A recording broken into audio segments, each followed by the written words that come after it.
નમસ્કાર, હું છું આપણી સાથે કિશન તિવારી. આપ જોઈ રહ્યા છો ઇન્ડિયા ન્યૂઝ ગુજરાતનો ખાસ કાર્યક્રમ. આપણું ગુજરાત સમાચારોની શરૂઆત કરીએ આપણે ગોંડલથી. અને ગોંડલ માર્કેટિંગ યાર્ડમાં જણાવી દઈએ કે નવા સિઝનની મગફળીની આવક ધમાકેદાર રીતે શરૂ થઈ છે.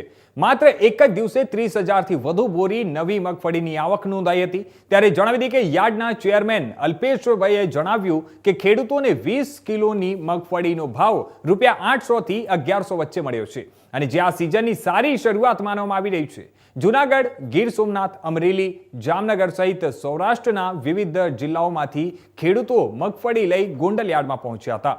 ત્યાં વહેલી સવારથી જ યાર્ડમાં ખેડૂતોએ પોતાનું ઉત્પાદન લાવવાનું શરૂ કરી દીધું હતું અને સમગ્ર યાર્ડ મગફળીની બોરીઓથી ચલોચલ ભરાઈ હતી.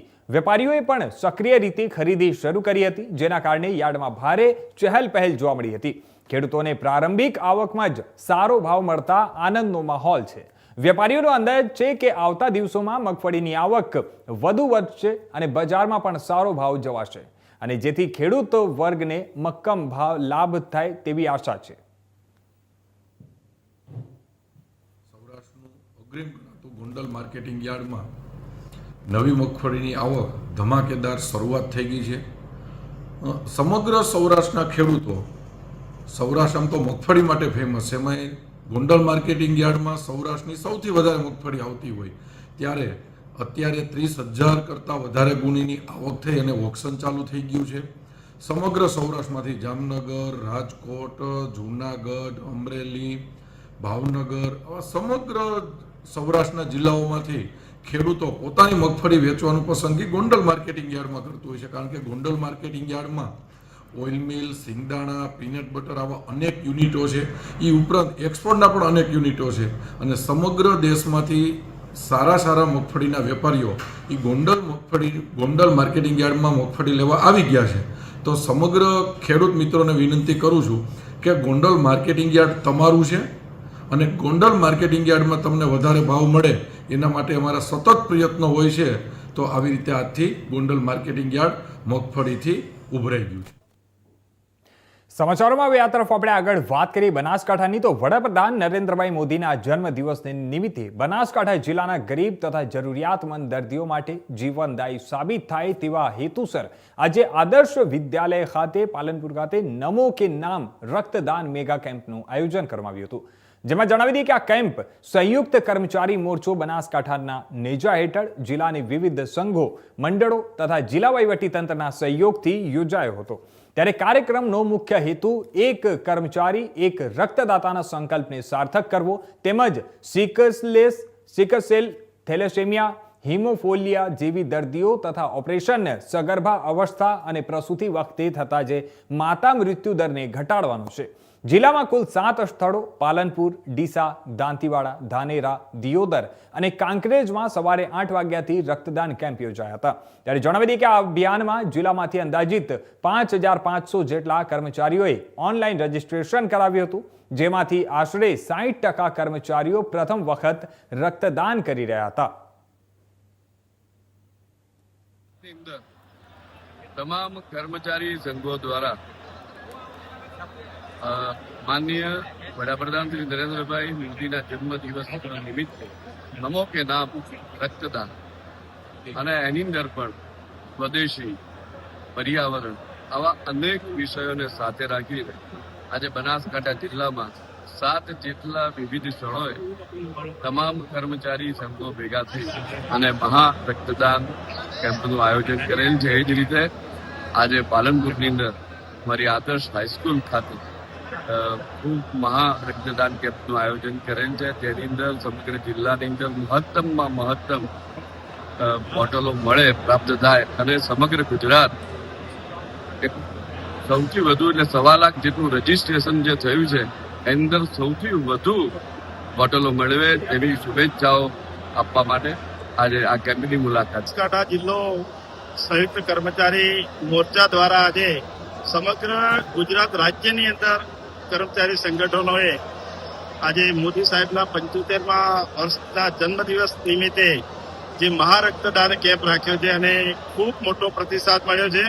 આજે સવારે હું ડીસા, મારા મત વિસ્તાર એવા દાંતીવાડા અને અહીંયા આજે જ્યારે પાલનપુરની અંદર આ પ્રકારના ઉત્સાહ સાથે સમગ્ર જિલ્લાના કર્મચારીઓ, એના પ્રમુખ શ્રી સંજયભાઈ, પ્રદેશના વિભૂષીભાઈ અને સૌ હોદ્દેદારો, સૌ પ્રમુખો ખૂબ મહેનત કરી અને ખૂબ આયોજનપૂર્વક આજે હું પહેલીવાર આટલી મોટા ઉત્સાહ સાથે રક્તદાનનો કેમ્પ કરી રહ્યા છે, ત્યારે બધાને જ હું ખૂબ ખૂબ અભિનંદન આપું કે આજના સમયની જે ખૂબ મોટી જરૂરિયાત એ રક્ત છે.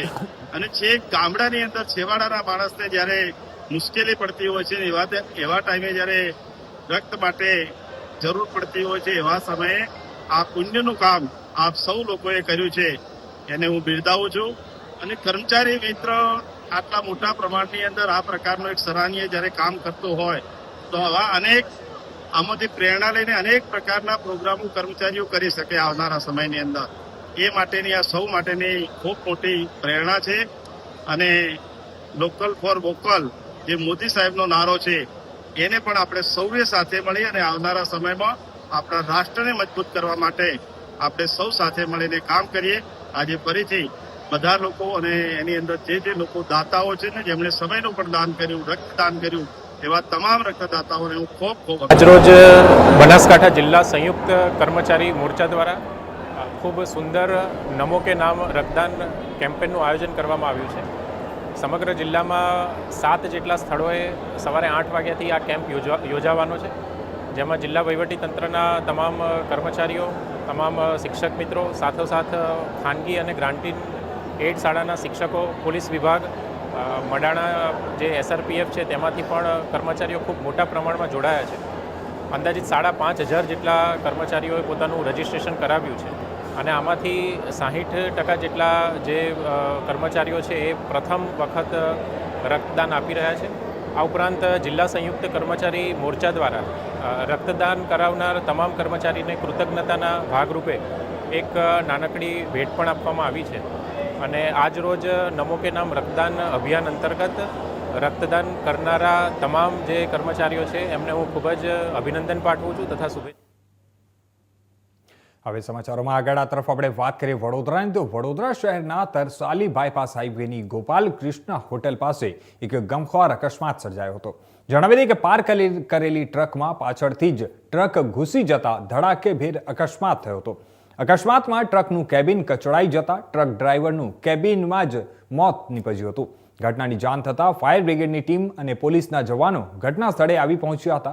ફાયર બ્રિગેડના જવાનોએ કટરથી ટ્રકની કેબિનના પતરા કાપી અને ટ્રકનો જે ડ્રાઈવર હતો તે ડ્રાઈવરનો મૃતદેહ બહાર કાઢી અને 108 મારફતે મૃતદેહને પોસ્ટમોર્ટમ અર્થે હોસ્પિટલ મોકલી દેવામાં આવ્યો હતો.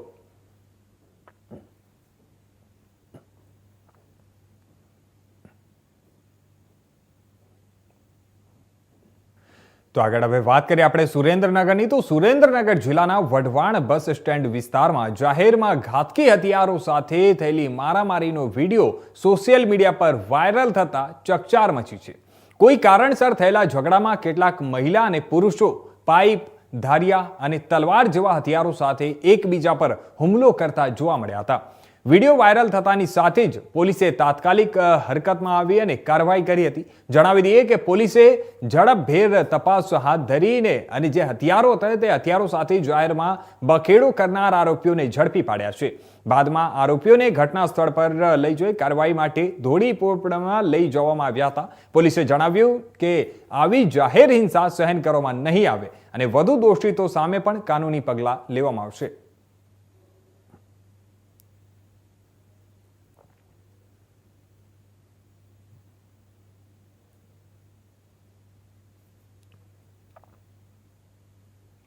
તો આગળ હવે આપણે વાત કરીએ તો વડોદરાની, તો વડાપ્રધાન નરેન્દ્રભાઈ મોદીના જન્મદિવસ નિમિત્તે નમો કે નામ રક્તદાન મહારક્તદાન શિબિરનું આયોજન કરવામાં આવ્યું હતું. જણાવી દઈએ કે 16 સપ્ટેમ્બર મંગળવારે આ આયોજન થયું હતું. આ સેવા દિવસના અવસર પર નગર પ્રાથમિક શિક્ષણ સમિતિ વડોદરાએ પણ સક્રિય સહભાગિતાથી કાર્યક્રમ યોજ્યો હતો. નગર પ્રાથમિક શિક્ષણ સમિતિની મુખ્ય કચેરી ખાતે સવારે 8 વાગ્યાથી શરૂ થયેલી આ શિબિરમાં મુખ્ય શિક્ષકો, વહીવટી સ્ટાફ, ચોથા વર્ગના કર્મચારીઓ, SMC સભ્યો અને વાલીઓ મોટી સંખ્યામાં જોડાયા હતા. અધ્યક્ષ નિશિતભાઈ દેસાઈ, ઉપાધ્યક્ષ અંજનાબેન અને શાસનના અધિકારી ડોક્ટર વિપુલભાઈ ભરતિયાના માર્ગદર્શન હેઠળ સમગ્ર કાર્યક્રમ પાર પડાયો હતો. સમિતિએ 1001 બ્લડ યુનિટ એકત્ર કરવાનો નિર્ધાર કર્યો હતો. મુખ્યમંત્રી ભૂપેન્દ્રભાઈ પટેલે શુભેચ્છાઓ પાઠવતા જણાવ્યું કે નરેન્દ્રભાઈ મોદી 2014માં વડાપ્રધાન બન્યા ત્યારથી તેમના જન્મદિવસને સેવા દિન તરીકે ઉજવવામાં આવે છે અને તેમને આશા વ્યક્ત કરી છે કે આ રેડ ક્રોસ સંસ્થા પણ આ કાર્યક્રમમાં સાથ સહયોગ આપે.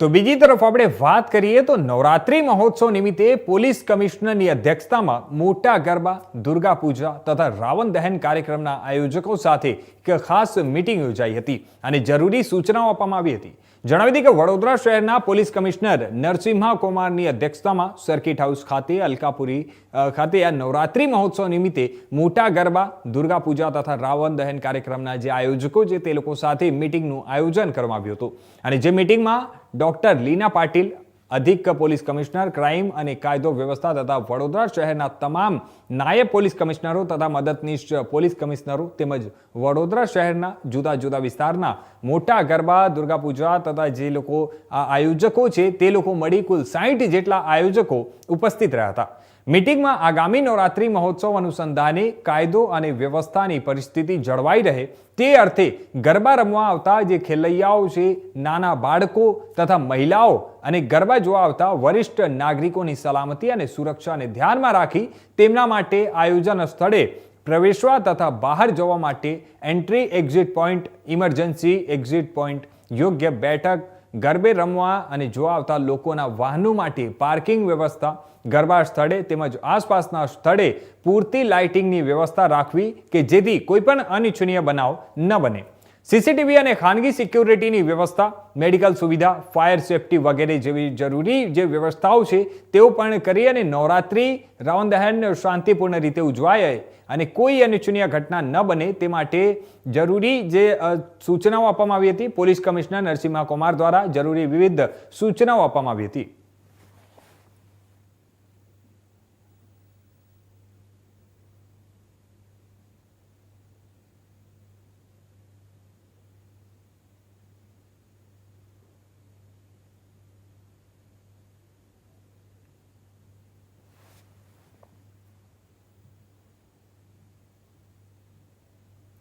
તો હવે આગળ આ તરફ આપણે વાત કરીએ આણંદની. તો આવતીકાલે 17 સપ્ટેમ્બરે વડાપ્રધાન નરેન્દ્રભાઈ મોદીના 75મા જન્મદિવસ નિમિત્તે આણંદની બે પ્રતિભાશાળી બહેનો કવિયત્રી રાધા ભોઈ અને ચિત્રકાર રંજન ભોઈએ અનોખી કલાત્મક ભેટ અર્પી છે. વલ્લભ વિદ્યાનગરની CVM ફાઇન આર્ટ્સ કોલેજમાં યોજાયેલા પ્રદર્શનમાં 75 ફૂટ લાંબા અને 75 ઇંચ પહોળા વિશાળ કેનવાસ પર વડાપ્રધાન મોદીના જીવનકવને આ અદ્ભુત રીતે રજૂ કરવામાં આવ્યો છે. રાધા ભોઈ જે વ્યવસાય નોટરી એડવોકેટ છે અને પ્રતિભાશાળી કવિયત્રી પણ છે. તેમને વડાપ્રધાનના સંઘર્ષ, સફળતા અને રાષ્ટ્ર સેવાના પ્રકરણોને સ્પર્શતી 75 કવિતાઓ લખી છે. નાની બહેન રંજન ભોઈ જે CVM ફાઇન આર્ટ્સ કોલેજમાં અધ્યાપિકા અને ખ્યાતનામ ચિત્રકાર છે. તેમને વડાપ્રધાનની વિવિધ મુખ મુદ્રાઓ અને જીવન પ્રસંગોને ઝલકાવતા 75 ચિત્રો oil paint, water colour, sketch pen અને પેન્સિલ સ્કેચથી તૈયાર કર્યા છે. 1 વર્ષની સતત મહેનત બાદ આ કૃતિ પૂર્ણ થઈ છે. રંજન ભોઈએ જણાવ્યું કે આ પ્રોજેક્ટનો હેતુ માત્ર કલા સાહિત્યનું પ્રદર્શન કરવો નથી, પણ વડાપ્રધાનના પરિશ્રમ, સંકલ્પ શક્તિ, આત્મનિર્ભરતા અને રાષ્ટ્રપ્રેમના મૂલ્યોને યુવા પેઢી સુધી પહોંચાડવાનો છે. ચિત્રોને ડિજિટલ માધ્યમો દ્વારા દેશ વિદેશ સુધી પહોંચાડવાની યોજના છે. આ વિશાળ કેનવાસને આગલા સમયમાં દિલ્હી ખાતે પણ પ્રદર્શિત કરવાની બહેનોની ઈચ્છા છે અને વડાપ્રધાનને આ કૃતિ સાથે મળવા માટે પણ તેઓએ કાર્યાલયમાં સમય માંગ્યો છે. આજના પ્રદર્શનમાં સાંસદ મિતેશ પટેલ, જિલ્લા ભાજપ પ્રમુખ સંજય પટેલ સહિતના આગેવાનો, અધ્યાપકો અને વિદ્યાર્થીઓએ ઉપસ્થિતિ નોંધાવી હતી.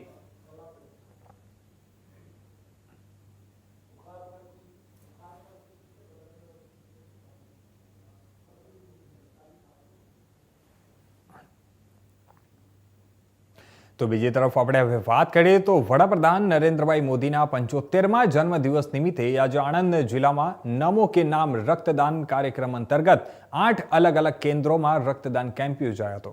ત્યારે જણાવી દઈએ કે સવારે 8 વાગ્યાથી શરૂ થયેલા આ કેમ્પોમાં જિલ્લાના તમામ તાલુકા મથકોમાં લોકોએ ઉત્સાહપૂર્વક રક્તદાન કર્યું હતું. જિલ્લામાં આયોજિત સ્થળોમાં આણંદના સરદાર પટેલ એજ્યુકેશન ટ્રસ્ટના ચંચળવા ઓડિટોરિયમ હોલ ખાતે તથા સરદાર પટેલ યુનિવર્સિટી વલ્લભ વિદ્યાનગરની અબાઈ લાઇબ્રેરી, ખંભાતની એસજી વાઘેલા હાઈસ્કૂલ, પેટલાદ નિયુન એજ્યુકેશન હાઈસ્કૂલ, તારાપુરની એસજે પટેલ ઇંગ્લિશ માધ્યમિક શાળા, બોરસદની ખેતીવાડી ઉત્પન્ન બજાર સમિતિ, આંકલવાવની જે BAPS મંદિર અને ઉમરેઠની સરસ્વતી વિદ્યાલય ખાતે આ કેમ્પ યોજવામાં આવ્યો હતો. વલ્લભ વિદ્યાનગર કેમ્પસમાં પોલીસ અધિકારીઓ, પોલીસ કર્મચારીઓ, અધ્યાપકો અને વિદ્યાર્થીઓએ મોટી સંખ્યામાં રક્તદાન કર્યું. પ્રોફેસર નિરંજન પટેલ જે કુલપતિ છે એમને જણાવ્યું કે ગુપ્તે સહિતના આગેવાનો હાજર રહ્યા હતા અને દાતાઓને પ્રોત્સાહન આપ્યું હતું.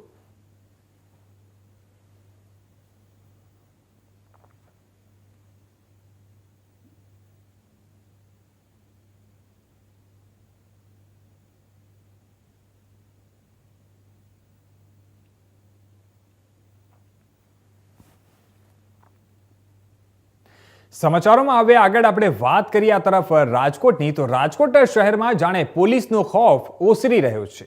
આવારા તત્વો બેફામ બની ગયા છે. ગુનાખોરીની ઘટનાઓ સતત વધી રહી છે અને નોંધાઈ રહી છે.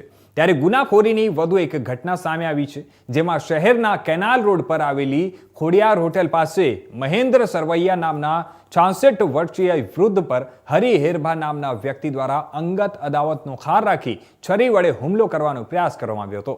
સાથે જણાવી દઈએ કે વૃદ્ધ દ્વારા કરેલા પોલીસ ફરિયાદ પછી પાછી ખેંચી લેવાનું કહી અને જાનથી મારી નાખવાની ધમકી પણ આપવામાં આવી હતી. આરોપી હરિ હેરભા દ્વારા સરા જાહેર છરી કાઢી અને વૃદ્ધ ઉપર હુમલાનો પ્રયાસ કર્યાની સમગ્ર જે ઘટના છે તે હોટેલના CCTV કેમેરામાં કેદ થઈ છે. હાલમાં રાજકોટ પોલીસ વિભાગના ડિવિઝન પોલીસ દ્વારા CCTV ફૂટેજના આધારે પોલીસે વધુ તપાસ હાથ ધરી છે.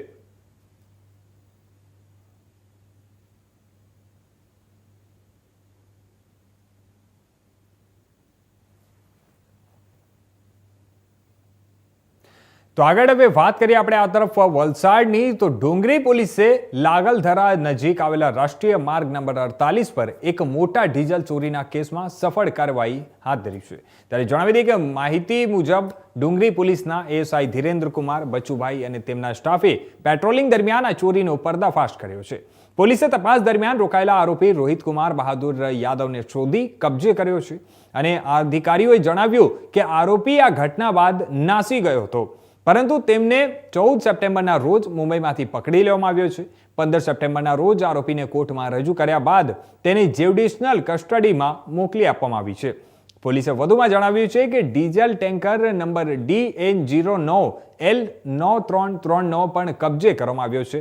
સાથે જણાવી દઈએ કે પોલીસે આ કામગીરીમાં લગભગ 15,40,500નો મુદ્દામાલ પણ જપ્ત કર્યો હતો, જેમાં મોટી માત્રામાં ચોરાયેલા ડીઝલ અને સંબંધિત સાધનોનો સમાવેશ થાય છે. સ્ટાફે જણાવ્યું કે આ કાર્યવાહી સ્થાનિક નાગરિકો અને પેટ્રોલિંગ ટ્રાફિક માટે પણ સલામતી અંગે મહત્વપૂર્ણ છે, કેમ કે આ પ્રકારની ચોરીથી માર્ગ પર ભારે જોખમ ઊભું થઈ શકે છે. ડુંગરી પોલીસ દ્વારા જાહેર કરવામાં આવેલા વિગતો મુજબ જણાવી દઈએ કે આરોપી અગાઉ પણ આ પ્રકારની ચોરીમાં ભાગ લીધો હોવાની શક્યતાઓ છે. પોલીસે તેમના વિરુદ્ધ કાયદેસરની કાર્યવાહી હાથ ધરી છે અને તપાસ ચાલુ છે. હાલ ડીઝલ ટેન્કર તેમજ ચોરીમાં ઉપયોગ થયેલા અન્ય સાધનો પોલીસ કસ્ટડીમાં રાખવામાં આવ્યા છે. પોલીસે નાગરિકોને ચેતવણી આપી છે કે આવા ગુનાહિત પ્રવૃત્તિઓ સામે જાગૃતિ રાખવી અને કોઈ પણ શંકાસ્પદ પ્રવૃત્તિની માહિતી તરત જ ડુંગરી પોલીસને આપવી. આ ઘટના સ્થાનિક વિસ્તારોમાં પોલીસની સજાગી અને ઝડપના અભ્યાસને પણ પ્રદર્શિત કરે છે. આ ઘટનાથી સ્પષ્ટ થાય છે કે સ્થાનિક પોલીસ વિભાગ જે છે તે ગુનાહિત વિધિઓ છે જેની સામે અને ગુનાહિત પ્રવૃત્તિઓને રોકવા માટે સતત પ્રયાસો કરે છે.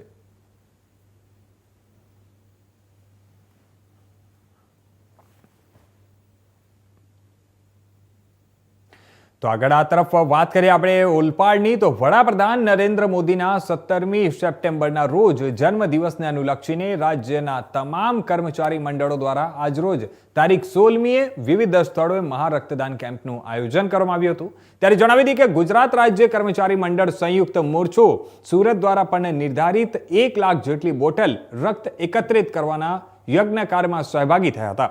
અને જેના ભાગરૂપે ઓલપાડ મુખ્ય પ્રાથમિક શાળા અને કિમ પ્રાથમિક શાળા ખાતે રક્તદાન મેગા કેમ્પનું આયોજન કરવામાં આવ્યું હતું, જેમાં જણાવી દઈએ કે આ મેગા કેમ્પમાં મંત્રી મુકેશ પટેલ ઉપસ્થિત રહી રક્તદાતાઓને પ્રોત્સાહન આપ્યું હતું અને મોટી સંખ્યામાં વિવિધ ગ્રામજનો અને કર્મચારીઓએ રક્તદાન કર્યું હતું. વન પર્યાવરણ મંત્રી મુકેશ પટેલના હસ્તે રક્તદાતાઓને પ્રમાણપત્ર આપી સન્માનિત કરવામાં આવ્યા હતા. સાથે જણાવી દઈએ કે ઓલપાડ તાલુકામાં 600 જેટલી બોટલો રક્ત એકત્ર કરાયું હતું. આ કેમ્પને સફળ બનાવવા માટે ઓલપાડ તાલુકા શિક્ષક સંઘના કર્મચારીઓ તેમજ ઓલપાડ તાલુકા ભાજપ સંગઠન, ઓલપાડ તાલુકા પંચાયતની ટીમ અને ગ્રામ પંચાયતના સરપંચ સહિત ભાજપના આગેવાનો અને કાર્યકરો સાથે જોડાયા હતા. દેશના યશસ્વી વડાપ્રધાન નરેન્દ્ર મોદી સાહેબ આવતીકાલે 75 વર્ષ પૂર્ણ કરી રહ્યા છે, ત્યારે સૌ પ્રથમવાર ગુજરાતના તમામ કર્મચારી મંડળ, દરેક વિભાગના કર્મચારી મંડળ અને તમામ નાગરિકોએ આજે પ્રથમવાર ગિનિસ બુક ઓફ વર્લ્ડમાં રેકોર્ડ કરવા માટે બ્લડ ડોનેશનનો આ કેમ્પ આજે એક દિવસે યોજ્યો છે. સમગ્ર ગુજરાતની અંદરથી 75,000થી વધુ બોટલો નરેન્દ્રભાઈ મોદી સાહેબને એ અર્પણ કરવાના છે, ત્યારે ઓલપાડ તાલુકાની અંદર લગભગ 2049 જેટલા રજીસ્ટ્રેશન થયા છે. મહિલાઓ પણ હતી. અત્યારે લગભગ 410 જેવી બોટલો એકત્ર થઈ છે. ખૂબ મોટી સંખ્યામાં બ્લડ ડોનેટ કરવા માટે લોકો ઉમટી પડ્યા છે. આ આજના પૂરતું નથી, પણ સમગ્ર 17 તારીખથી 2 તારીખ સુધીમાં સેવા સપ્તાહ ચાલવાનું છે. એ સેવા સપ્તાહ દરમિયાન અલગ અલગ ગામોની અંદર, અલગ અલગ મંડળોની અંદર, અલગ અલગ સંસ્થાઓ દ્વારા પણ આ બ્લડ ડોનેશન કેમ્પ અને મેડિકલ કેમ્પ પણ ઉજવવામાં આવશે. હું માનું છું કે ઓલપાડની અંદર લગભગ 1500થી 1700 બોટલો એકત્ર કરીને અમે મોદી સાહેબના બર્થડેમાં અમે એક સેવાનું કામ કરીશું. આગળ હવે આપણે વાત કરીએ તો વલસાડ શહેરમાં સોમવારના રોજ 2 કલાકે કરેલી આ મુલાકાત દરમિયાન જણાવી દઈએ કે વલસાડના તિથલ રોડ પર સ્થિત સાંસદ ધવલ પટેલના જનસંપર્ક કાર્યાલયમાં સ્ટેટ ચેમ્પિયન હોકી ટીમ સાથે ખાસ મુલાકાત યોજાઈ હતી. સાંસદ ધવલ પટેલે સ્ટેટ લેવલમાં વિજેતા બનેલી હોકી ટીમના ખેલાડીઓને પોતાની પ્રશંસા વ્યક્ત કરી અને રાષ્ટ્રીય સ્તરે ઉત્કૃષ્ટ પ્રદર્શન માટે શુભકામનાઓ પાઠવી હતી. ભેટ દરમિયાન જણાવી દઈએ કે ધારાસભ્ય સાંસદ ધવલભાઈ પટેલે ખેલાડીઓને મહેનત, સમર્પણ અને પ્રતિભાને નોંધાવ્યો હતો. તેમણે કહ્યું કે રમતમાં સફળતા મેળવવી માત્ર કૌશલ્યથી જ નથી, પરંતુ સમર્પણ, મહેનત અને ટીમવર્કથી સંભવ છે. ખેલાડીઓને પ્રોત્સાહિત કરતા સાંસદ ધવલ પટેલે જણાવ્યું કે વલસાડમાંથી આવા પ્રતિભાશાળી ખેલાડીઓ જ આવનારા દિવસોમાં દેશમાં હોકી રમતનું નામ રોશન કરશે. આ કાર્યક્રમમાં કાઉન્સિલર, વિદ્યાર્થીઓ, લોકપ્રતિનિધિ અને સ્થાનિક ખેલપ્રેમીઓ ઉપસ્થિત રહ્યા હતા. જણાવી દઈએ કે સાંસદ ધવલ પટેલે ખેલાડીઓને કહ્યું કે સરકાર અને સ્થાનિક સંસ્થાઓ તરફથી તમામ પ્રકારની સહાય અને માર્ગદર્શન ઉપલબ્ધ રહેશે, જેથી તેઓ ભવિષ્યમાં રમતગમતમાં વધારે સફળતા મેળવી શકે. સ્ટેટ ચેમ્પિયન હોકી ટીમની મુલાકાતથી જ નહીં માત્ર ખેલાડીઓને પ્રોત્સાહન મળ્યું, પરંતુ ગ્રામ્ય અને શહેરી યુવાનો માટે હોકી જેવા જે રમતગમત પ્રત્યે રુચિ વધારવા માટે પણ પ્રેરણા મળી. લોકપ્રતિનિધિએ આ પ્રયાસની પ્રશંસા કરી અને પોતાના પ્રયાસોને સરાહનીય ગણાવ્યા છે. અંતે સાંસદ ધવલ પટેલે ખેલાડીઓ સાથે ફોટા વિધિ અને હસ્તાક્ષર કર્યા, તેમજ તેમની મહેનત અને પ્રતિભાની પ્રશંસા કરી હતી. આ મુલાકાત વલસાડ જિલ્લાના ખેલવીરો અને યુવા માટે પ્રેરણાનું મહત્વપૂર્ણ અવસર બની છે.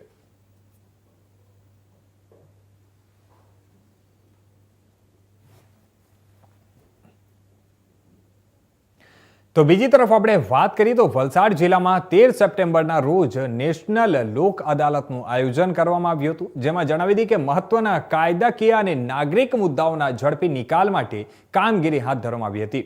પ્રેસ નોટ મુજબ જણાવી દઈએ કે સોમવારના તારીખ 15 સપ્ટેમ્બરના રોજ આપેલી વિગત અનુસાર આ અદાલતમાં અહીંયાના નાગરિકો માટે ખુલ્લી હતી અને કુલ 10,911 કેસોનો નિર્ણય લેવામાં આવ્યા હતા. આ કાર્યક્રમમાં વિવિધ પ્રકારના કેસ, જેમાં ક્રિમિનલ, ઈ ચલાન વસૂલાત, પ્રિલિટિગેશન, કમ્પાઉન્ડેબલ અને નાગરિક ફરિયાદોનો સમાવેશ થાય છે. તેમના નિરાકરણ માટે સદ્ધર પ્રયાસો કરવામાં આવ્યા છે અને આ નિકાલથી કેસોની બેકલોગ ઘટાડવામાં આવી છે અને નાગરિકોને ઝડપી ન્યાય પ્રાપ્ત થયો છે. ત્યારે આ તરફ આપણે વાત કરીએ તો અદાલતે આ મામલાઓમાં કુલ 14,80,24,409 રૂપિયાનું સમાધાન કરવામાં આવ્યું છે અને આ રકમની ચૂકવણી વિવિધ પક્ષકારોને તરત જ મળી છે, જેના પરિણામે નાગરિકોને ન્યાય પ્રક્રિયા પર વિશ્વાસ વધ્યો છે. નેશનલ લોક અદાલતના આયોજકોએ જણાવ્યું કે આવી કામગીરી સમયાંતરે કરવામાં આવશે, જેથી ન્યાય પ્રાપ્તિ ઝડપી અને સરળ બને. જિલ્લા કોર્ટના અધિકારીઓ અને વકીલ સભ્યોએ લોક અદાલતના જે આયોજનમાં સક્રિય સહયોગ આપ્યો હતો. લોકોને જણાવ્યું છે કે આવી સવલતોથી ન્યાય પ્રાપ્તિ સરળ બને છે અને લાંબા સમયથી લટકેલા જે મામલાઓ છે તે ઝડપથી સમાધાન થાય છે. સ્થાનિક નાગરિકો અને સમુદાયના પ્રતિનિધિઓએ આ કાર્યક્રમની પ્રશંસા કરી અને આવનારા સમયમાં પણ આવી નેશનલ લોક અદાલતોનું આયોજન જરૂરી હોવાની માંગ કરી છે. સાથે જણાવી દઈએ કે આથી વલસાડ જિલ્લામાં ન્યાય વ્યવસ્થામાં પારદર્શિતા અને ઝડપી નિર્ણય પ્રક્રિયા તરફ એક મહત્વપૂર્ણ પગલું તરીકે પણ આ કાર્યક્રમ નોંધાયો છે.